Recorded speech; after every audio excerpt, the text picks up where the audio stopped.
શ્રી રામ, જય માતાજી. મિત્રો, જણાવતા ખૂબ મને દુઃખ થાય છે, કારણ કે જે બાંગ્લાદેશમાં ઘટના બની છે, દીપુ ચંદ્રદાસ નામનો મિડલ ક્લાસનો બિલકુલ ગરીબ ઘરનો છોકરો બિચારો નાની મોટી કંપનીમાં નોકરી કરતો હતો.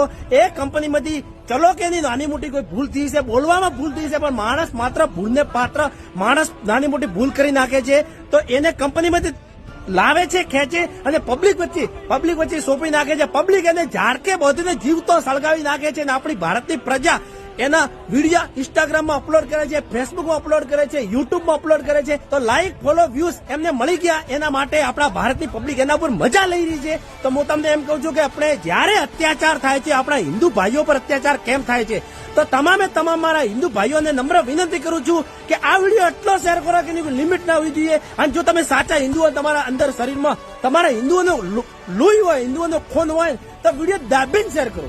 એની કોઈ લિમિટ ના હોવી જોઈએ, એટલો શેર કરો કે એને બિચારાને ન્યાય મળવો જોઈએ. તંત્રને પણ કહું છું, બે હાથ જોડીને નમ્ર વિનંતી કરું છું કે બિચારાને ન્યાય આપો. ખોટી રીતે મજા મત લો પ્લીઝ. આજ એના ઉપર છે, કાલે આપણા ઉપર છે, એટલે કહું છું થોડા સમજો પ્લીઝ. આ નાની મોટી વાત ઉપર તમે મજા મત લો અને વિડીયો એટલો શેર કરો કે એની કોઈ લિમિટ ના હોવી જોઈએ. બિચારા ન્યાય મળવો જોઈએ. બિચારો ગરીબ ઘરનો છોકરો હતો અને પબ્લિક એનો વિડીયો ઉતારે છે. પબ્લિક મેં એનો વિડીયો જોયો છે, વિડીયો ઉતારે છે, વિડીયો પણ જોઈ શકો છો. વિડીયો ઉતારીને મજા લે છે. તો થોડા માણસ થાઓ, માણસ. જય હિન્દ, જય માતા, જય ભારત.